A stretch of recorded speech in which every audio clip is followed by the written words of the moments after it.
पुढे इथे बसायचं.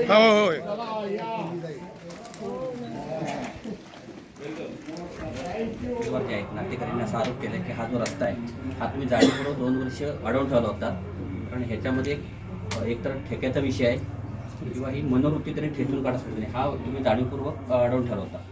असं आहे की पालकमंत्री हे माझ्याबद्दल कधी काही बोलत नाहीत, पण ते माझ्या विरोधात खूप मोठ्या प्रमाणामध्ये राजकारण करतात, त्याचा अनुभव मला आहे आणि मी त्यांच्यावर लक्ष ठेवून.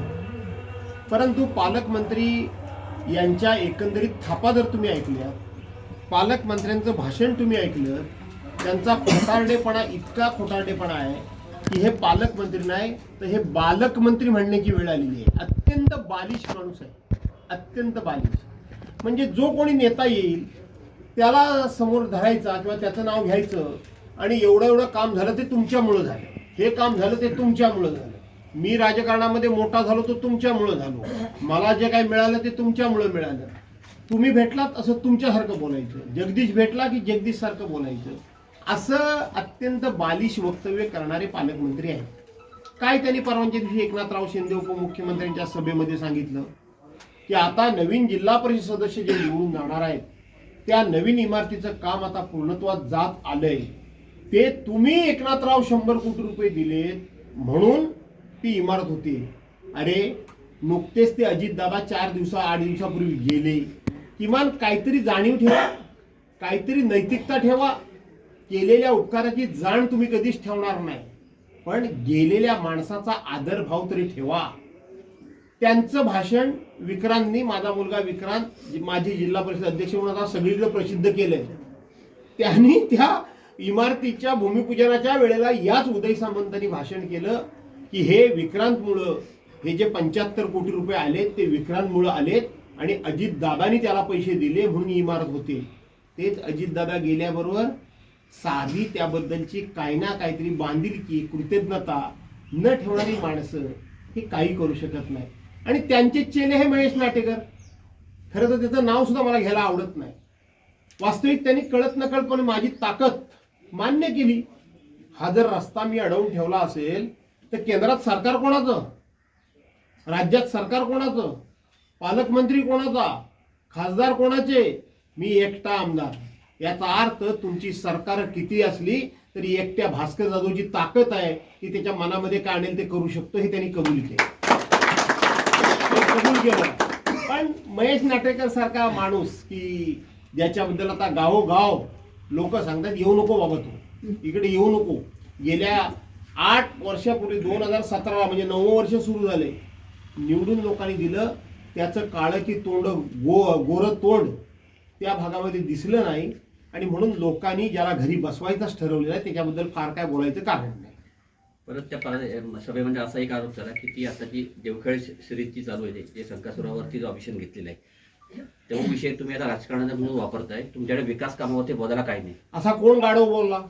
पालकमंत्र्यांनी पण केला आणि विनय रातोरी पण केला. असा गाढव कोण बोलला? मी पुन्हा सांगतो, मी हा विषय संकासुराचा जाहीरपणे कुठं बोललो असं त्या मंदबुद्धीच्या विनय नातूला विचारा, कुठं आहे काय तुझ्याकडं? गुहागर मधले लोक माझ्याकडे आले, त्यांनी मला ते क्लिप दाखवली आणि हा संकासूर म्हणजे राक्षस आणि प्रत्येक शिमग्यामध्ये प्रत्येक वर्षाला हा संकासूर गावामध्ये एका माणसाचा खून करतो आणि हे कोकणातली गावं आहेत असं बोलल्यानंतर विनय नातूसारख्या मंदबुद्धीच्या माणसानं गप्प राहण्याची भूमिका घेतली. मी गप्प राहण्याची भूमिका घेऊ की अशा पद्धतीनं कोकणात काय नाहीच आहे का? संकासूर आपल्याकडे विशेष करून कुणबी समाज नाचवतो, ते संकासूर मी त्यांची बाजू घेतली, मी त्या खेड्यांमध्ये त्यांना सहकार्य केलं, मी त्यांना पेन्शन मिळवून दिली म्हणून रामदास कदम, उदय सामंत हे नातू मला संकासूर म्हणून चिडवायचे, पण मी काय केलं, त्यांना सरकारी पेन्शन मिळवून दिली. आज ह्याच्या पाठीमागे नातू तर नाहीत ना की ह्या लोकांचा संकासुराचा खेळ बंद पाडणारे, त्यांना का लागलं? मी तर काहीच कोणाबद्दल बोललो नाही, एक शब्द बोललो नाही, कोणाबद्दल आक्षेप घेतला नाही. मी त्यांच्याच पक्षाच्या सरकारमधल्या सांस्कृतिक मंत्र्यांना पत्र लिहिलं. काय पत्र लिहिलं की अशी अशी सिरीज आहे, या सिरीजला मध्ये माझ्या कोकणाच्या संस्कृतीबद्दल, संस्काराबद्दल, रीतिरिवाज, परंपरेबद्दल जाणीवपूर्वक अशी एक वातावरण निर्मिती केली जाते की कोकणातला संकासूर हा कोणाचा तरी खून करतो. केवढी गंभीर आरोप आहेत हे. खून करतो, संकासूर खून करतो का आपल्या गावातला? मग नातूना काय ते सिरीज मी बंद करा असं सांगितलं. मला असं वाटतंय नातूंचा त्या सिरीजमाच्या पाठीमागे हात आलाय ना, त्यांना का वाईट वाटलं? आणि उदय तर बालिशच आहे पालकमंत्री म्हणून. त्यांनी त्याचं मी भाषण ऐकलंय, पण ह्या मुख्य माणसाचं नव्हतं मी ऐकलं. पण ते उदय सामंताचं मी भाषण ऐकलं. राजकारण करायचं, ते कुठल्या गोष्टीवर करायचं, विकास काम करा. काय तू केलीस विकासाची कामं या तालुक्यात? कुठे होतास तू? मी सामंतांबद्दल कधीही गैर बोलत नाही, पण सामंतांना बरीच मस्ती आली. जर माझं तोंड उघडलं ना तर सामंतांची कायमची बोलती बंद करून टाकेल. त्यांनी असं नाही ना की मी उद्योगमंत्री आहे जोपर्यंत असेल तोपर्यंत एखादा कारखाना गुहागर तालुक्यात आणून रोजगार निर्मिती. अरे जे समोर बसलेले लोक होते ते मूर्ख आहेत रे. मी आता डायरेक्ट बोलतो, मूर्ख आहेत. 16 सप्टेंबर 2024 रोजी यावेळेला राजेश बेंडलांच्या प्रचाराकरता हेच उदय सामंत आले आणि त्याच उदय सामंतांनी सांगितलं, ते सरळ सरळ रेकॉर्डवर आहे, माझ्या विक्रांतनी ती सगळीकडे आता व्हायरल केला नाही. याच उदय सामंतांनी सांगितलं की आमदारांनी या ठिकाणी MIDC आणली होती. आमदारांचा हट्ट होता MIDC रद्द करू नका. मी काही करून आता आज ना उद्या तिथं कारखानदारी आणेन. तुम्ही कारखानदारी नाही आणत नका आणू, पण मी आणेन. लोकांना रोजगार पाहिजे. पण नातू साहेबांचं मला पत्र आलं आणि मग देवेंद्र फडणवीसांनी मला फोन केला, एकनाथ शिंदेनी फोन केला की नातू साहेबांना आणि राजेश बेंडलना MIDC नको आहे ना. मी एका सेकंदात ती MIDC रद्द करून टाकली. हा घ्या कागद, हा घ्या कागद. म्हणजे MIDC आल्याशिवाय नोकऱ्या कुठून लोकांना मिळतील? कुठल्या नोकऱ्या देणार आहेत हे लोक? अहो, सामान्यातल्या सामान्य माणसाला आता बोलण्यासारखं बरंच आहे. 35 वर्षे राम मंदिर बांधतो करून त्याच्यामध्ये गुंगवून ठेवलं. त्याच्यानंतर एनरॉन आलं. एनरॉन आलं तर इंग्रज कंपनी येईल, सगळा देश ताब्यात घेईल. एनरॉन कंपनी आली तर लोकांच्या म्हणजे महिलांच्या पोटामध्ये पोरं बाळ वेळी वाकडी होतील, मुकी होतील, मोनी होतील. कोणाचा हात तुटलेला असेल, कोणाचा पाय तुटलेला असेल. असं काही ना काहीतरी भावनिक केलं आणि ते एनरॉन आणलं, परत घालवलं आणि परत आणलं. तिथले ठेकेदार कोण आहेत? मी आहे. ठेकेदार कोण आहेत? या स्वतः नातूंपासून सगळे ठेकेदार तिथं आहेत. माझ्यावर आरोप करताना मी तर कधीच कोणावर आरोप करत नाही. त्यामुळे आता ते काय म्हणले ते गेले खड्ड्यात. त्यांची काय फार मला किंमत करायची गरज नाही. नातूचं डोकंच फिरलं असं मला वाटतं.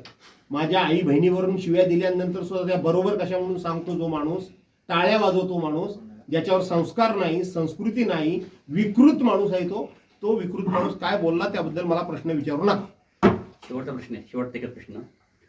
संतोष जगतापने असा आरोप केलाय की भास्कर जो आमदार आहे, मुलगा राजकारणात आहे, काही दिवसांनी नातू राजकारणात येईल आणि त्याच्यानंतर मी माझं कुटुंब एवढंच फक्त त्यांना कळतं. तुझ्या बापाचं काय जाणार आहे म्हणून त्याला विचार. असा हा माझा प्रश्न विचारा, हा माझा प्रश्न पब्लिश करा. मी राजकारणात आहे, माझा मुलगा राजकारणात आहे आणि माझा नातू सुद्धा म्हणजे राजकारणात येईल. तुझ्या बापाचं काय जाणार आहे असं बाबा भास्कर जो बोलले. अरे मूर्ख आहेत काय रे हे? मूर्ख आहेत. तुमच्या समोर तात्यासाहेब नातू नव्हते राजकारणामध्ये? विनय राजकारणामध्ये नाहीये? आहेत का नाही? का नाहीये? काय आहे शेवटी? राहुल नार्वेकर विधानसभेचे अध्यक्ष, एका घरामध्ये 3 उमेदवाऱ्या दिल्यानी ना का नाही दिल्यानी? राधाकृष्ण विखे पाटील राजकारणात, सुजय विखे पाटील राजकारणात, गणेश नाईक राजकारणात, संजीव नाईक राजकारणात, त्यांचा दुसरा मुलगा तो आता आमदारकीला 300 मतांनी पडला तो राजकारणात. म्हणजे भाजपला तेवढं हे लायसन आहे काय की त्यांना फक्त घराणेशाही चालवायला? आणि म्हणून भास्कर असे म्हणाले की मी आहे, माझा मुलगा आहे, माझा नातू आला तर तुझ्या बापाचं काय जाईल. धन्यवाद.